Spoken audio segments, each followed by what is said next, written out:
안녕하십니까. 이번에는 이제 이거 이재명의 항소심 공직선거법 재판 변호사가 이제 어제 선임이 됐습니다.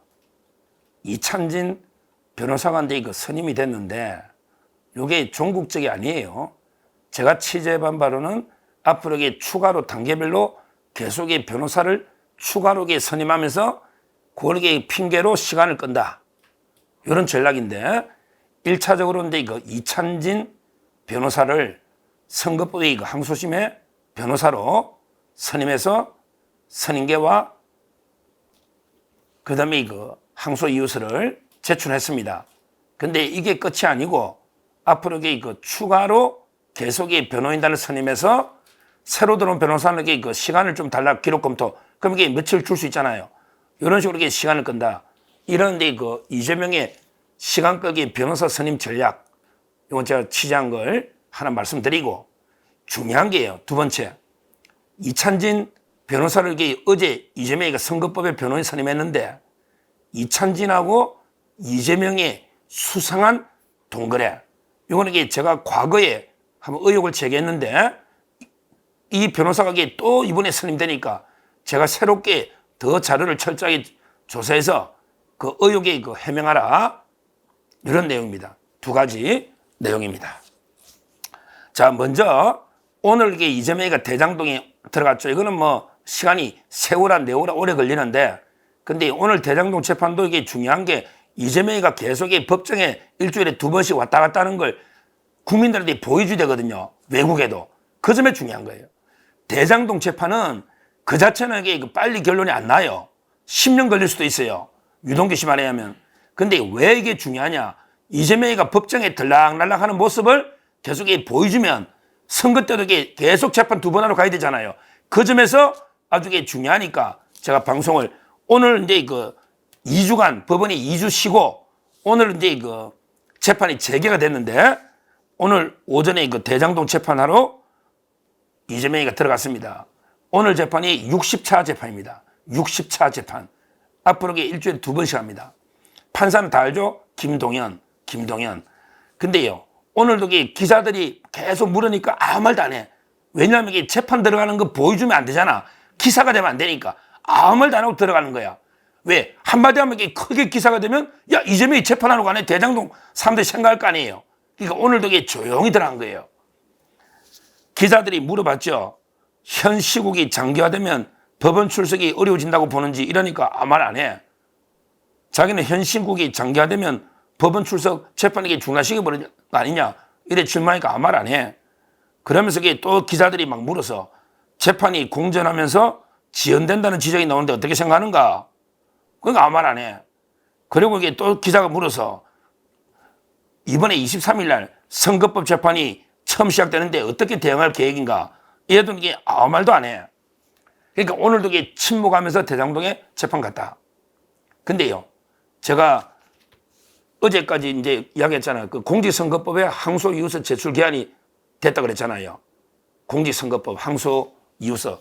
왜냐하면 16일 날 이재명이한테 집행관 통해가지고 16일 송도를 했으니까 12월 16일. 그럼 20일이니까 26일, 1월 6일. 그러니까 이제 어제 항소 이유서하고 변호인이었는데 누가 올까?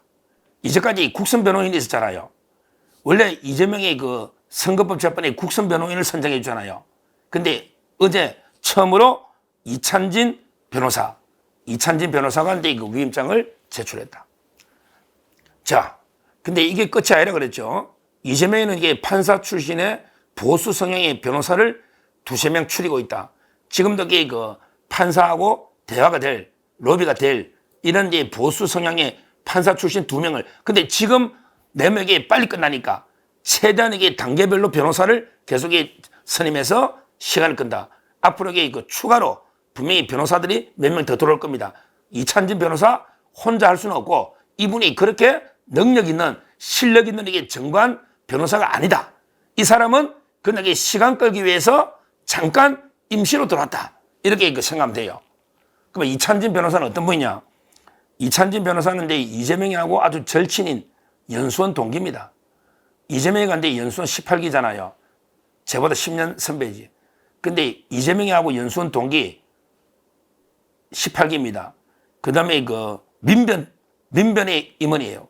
그렇죠.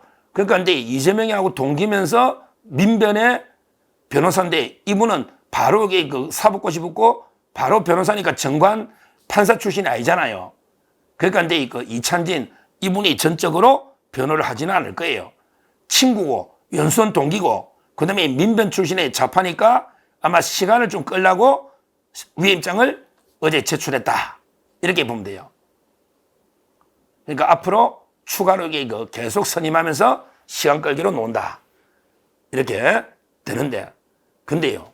이찬진 변호사가 지금 대북 송금에도 들어갔고 이제 이거 선거법에 항소심에도 들어왔는데 아마 이제 저는 이걸 보면서 옛날에 아주 수상한 동거래가 이찬진 변호사하고 이재명 사이에 있습니다.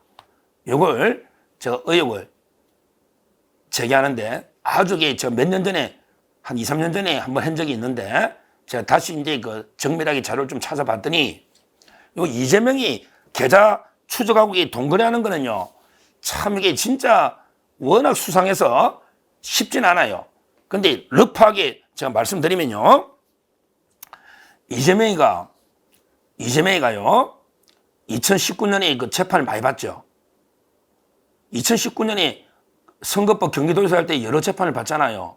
그때 변호사가 한 30명 이상 막 들어오고 이렇잖아. 2019년에. 그때요. 근데 그러고 나서 이제 그 재판 이기고 그다음에 그 2021년에 경선하잖아요. 이낙연이하고 막 경선하고 이래가 민주당이 대통령 후보가 되고 그다음에 2022년에 저희가 대선해가지고 이제 그 윤석열 대통령 취임하지 않습니까? 근데 2021년에 경선을 하는데 그때 한번 기억해 보십시오. 이재명이 근데 경선을 하는데 기타금을 내야 돼요. 기타금이 필요하잖아요. 경선하면. 기타금이 2억 7천만 원을 내야 돼요. 2억 7천을. 근데 이재명이가 그때 왜 집에 있는 현금 있죠. 집에 있는 현금을 그때 왜 조명현 씨도 이야기했잖아요. 배소인이. 그때 김현지하고 배소인을 시켜서 집에 있는 현금을 1억 5천. 이걸 이게 농협 계좌로 입금을 시켜요. 야, 참 이게 이재명이는 집에 현금이 1억 5천 현금을 배소인하고 김현지가 가져가가지고 이재명 농협 계좌를 입금시킨다니까? 그래서 이게 2억 7천 기타금을 내요. 근데 그러면 이게 현금이 어디서 났느냐? 집에 어디서 현금이 났느냐?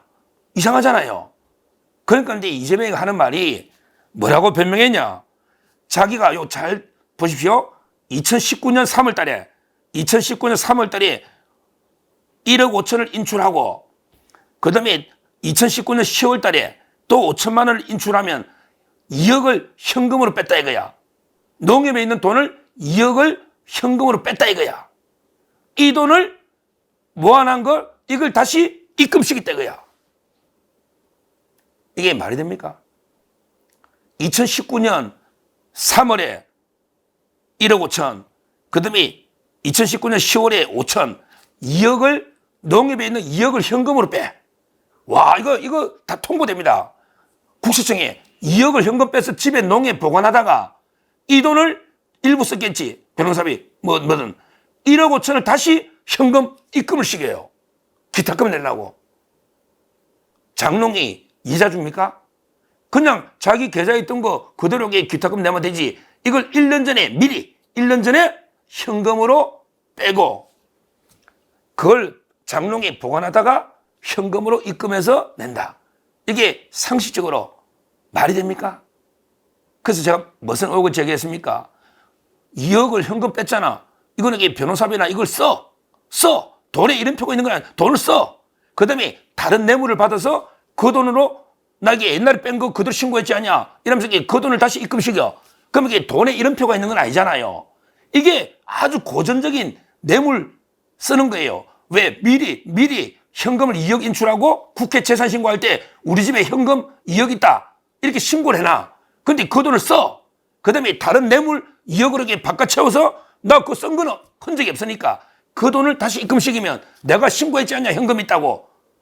이렇게 둘러대잖아요. 요즘 이게 아주 이런 사람이 많아요. 아니 말이 안 되잖아요. 통장에 있는 걸 굳이 인출해가 장롱에 넣어놨다가 1년 뒤에 기타금 다시 입금시키가 하면 이게 현금 입금하면 이게 다 통보되는데 금융결제정보원에 다 통보되잖아요. 그러니까 2019년에 이런 게 그 이재명의 수상한 현금 흐름이 있는데 여기에 중요한 게 여기에 이찬진 변호사가 등장합니다. 지금 선거법에 변호사가 이찬진이 했잖아요. 이재명 동기. 여기에 와 깜짝 놀랐어요.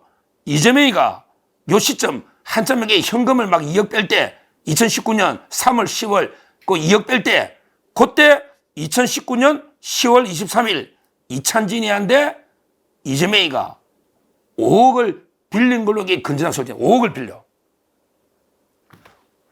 아니 그렇게 현금이 많고 뺄 때 갑자기 집을 사는 것도 아니고 이재명이가 이사가 집 사는 것도 없고 아무 쓸 돈이 없잖아요. 그리고 이게 자기가 재산이 뭐 준 것도 없어 늘고 아무 이유가 없어. 근데 이찬진 변호사한테 2019년 10월 23일 날 7억의 건저당을 설정해주고 아파트에 5억을 빌린다고. 5억을 왜 빌리죠?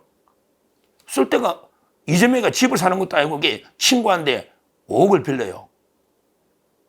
그런데 그 다음에 1년 뒤에 2020년 12월 24일 1년 뒤에 5억을 갚고 해지합니다. 딱 1년 사이에 이재명이가 자기 지금 이번에 변호하는 이찬진이한테 5억을 빌렸다가 1년 뒤에 5억을 갚았다. 이렇게 그 건저당으로 확인이 됩니다. 그러면 저는 이게 어떻게 의혹을 가지느냐. 5억을 이게 다른 이유로 빌릴 이유는 없잖아요. 혹시 이게 뭐 변호사가 30명이 넘게 노니까 변호사비로 이게 그 필요하면 5억을 빌릴 수는 있겠지. 변호사비로. 왜 돈 쓸 때는 이재명이가 이게 무상연애하는 자가 뭐 여자한테 돈 준다고 빌리진 않을 거고 집을 산 것도 아니고 아무 용도가 없어. 그냥 5억을 빌려. 제가 보기에 변호사비 외에는 용도가 안 보인다 이 말이에요. 써. 그 다음에 5억을 그 다음에 1년 만에 5억을 갚아. 그러면 이게 그 돈은 어디서 났을까요? 진짜 빌리고 갚았다면. 그러면 이게 그 5억도 부정한 돈, 대장동 돈이나 부정한 돈을 이렇게 갚은 게 아닌가. 이런 합리적 의심이 들잖아요. 1년 만에 5억을 왜 빌렸으며, 그 다음에 그 빌린 돈을 어디 썼으며, 근데 또 어디서 돈이 나가지고 5억을 갚았냐. 그냥 5억 빌려가지고 가만히 들고 있다가 5억 갚을 일은 없잖아요. 그럴 이유는 없잖아요. 5억 빌려가지고 5억 들고 있다가 그냥 갚아줄 일은 없잖아요. 이 시점에 계좌에 2억이나 빼고 돈이 이재명이가 많은데 돈 쓸 용도가 이게 안 보이는데 자기 말로 이게 변호사 신고비가 3억 정도 들었다 했거든. 2억 얼마. 그러니까 근데 왜 이찬진 변호사한테 5억을 왜 빌렸느냐. 이거 첫째 해명하고 그 다음에 두 번째 1년 뒤에 5억을 갚는데 그럼 이게 그 돈을 5억 썼을 거 아니에요. 근데 5억을 어떻게 벌어? 그 돈을 그대로 들고 있다 갚을 리는 없잖아. 그럼 이게 무슨 돈으로 5억을 또 갚았느냐. 이것도 이게 설명해라 이거죠. 아주 수상한 동거래입니다.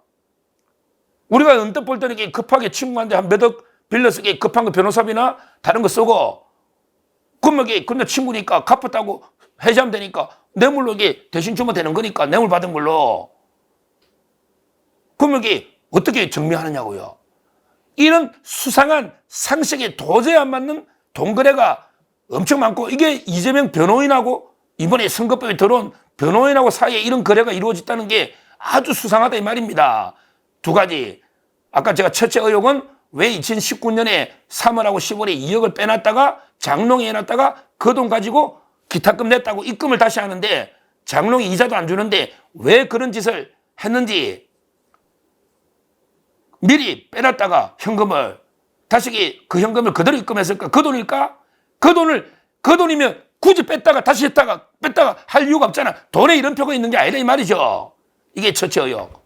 그 다음에 이번에 변호사로 들어온 이찬진 변호사와 또 같은 시점에 2억 현금 뺄 때 그때 5억을 빌린 걸로 돼 있다가 1년 뒤에 갚았는데 왜 빌렸으며 빌린 돈 어디 썼으며 또 이게 무슨 돈으로 갚았는가. 이 의혹을 철저하게 저희가 조사를 해봐야 된다. 이 말입니다. 하여튼 그 이재명은 진짜게 그 상식적으로 납득이 안 되는 이런 게 수상한 자금 흐름이 도처에 나타나고 있다. 그 외에 뭐 저수지 비자금 빼더라도요. 이런 게 있고요.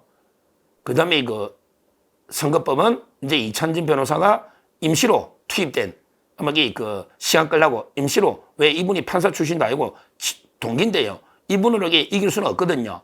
그러니까 자기들에게 그 아마 계속 물색하고 있고 면접도 봤다. 뭐 선임이 몇 명 돼 있다는 이야기까지 제가 들었고 전에 이야기했잖아요. 그러니까 이제 그 앞으로 시간을 좀 끌면서 다른 변호사가 들어와서 나 새로 선임돼가 기록을 좀 봐야 됩니다. 시간 좀 주세요. 이렇게 시간 끌라고 지금 이게 하고 있는 겁니다. 우리가 이재명의 그 변호사 선임하고 이게 시간 끄는 거 이걸 철저하게 저희 감시해야 되고 그래서 하늘이 무너져도 무조건 이게 그 3개월 이내 3개월이라는 거는 이게 그 3월 6일까지입니다. 12월 6일 나왔으니까 3개월 이내 무조건 선거법 징역 1년에 집행유예 2년인데 김문기 씨 이 부분이 올라가면 유죄가 되면 형량이 올라갈 수도 있다. 저 이야기했지 않습니까? 이걸로 반드시 이재명을 사법적으로 척결해서 완전히 그 퇴출시키게 된다. 앞으로 계속 이 변호사 선임이나 자금 흐름 이건 이게 계속 앞으로 제가 추적해 보도록 하겠습니다. 감사합니다.